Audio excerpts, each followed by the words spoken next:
तपाईँ यहाँ हामीहरूले बोलिरहेको भिडियो खिचेर पैसा कमाउन आएको हामीलाई त त्यस्तै लागिरहेछ नि तपाईँले क्वेसन गरे हिसाबले। त्यही त चलचित्रलाई चाहिँ चलचित्रको रूपले किन तपाईँ हेर्न सक्नुहुन्न क्या? सबै चिजलाई लगेर किन यस्तो रियलिस्टिक साँचो नै देश बदल्ने कुरा नै चलचित्रले गर्छ हिसाबले चाहिँ सोच्नुहुन्छ कि?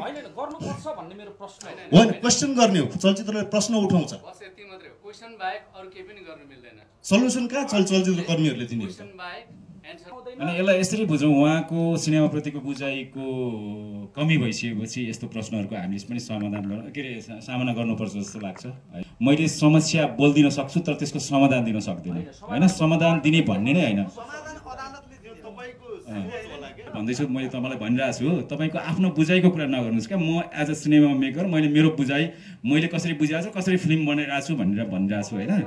तपाईँले हामीलाई भर्खरै के भन्नुभयो? फिल्म देखाएर मनोरञ्जन के अरे फिल्म देखाएर पैसा कमाउन आउनुभएको हो भनेर तपाईँले सोधेको प्रश्नको उत्तर मैले तपाईँकै भाषामा दिइरहँदाखेरि तपाईँलाई अफेन्ड भइरहनु भएको छ नि तपाईँ।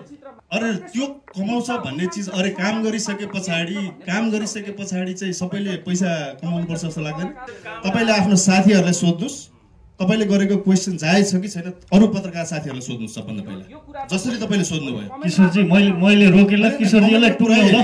यदि तपाईँ हो भने हामी पनि हो मात्रै भन्न खोजेको। तपाईँ हो कि होइन तपाईँ आफै सोध्नुहोस्, त्यसपछि हामी हो कि होइन भन्ने पनि थाहा पाउनुहुन्छ तपाईँ।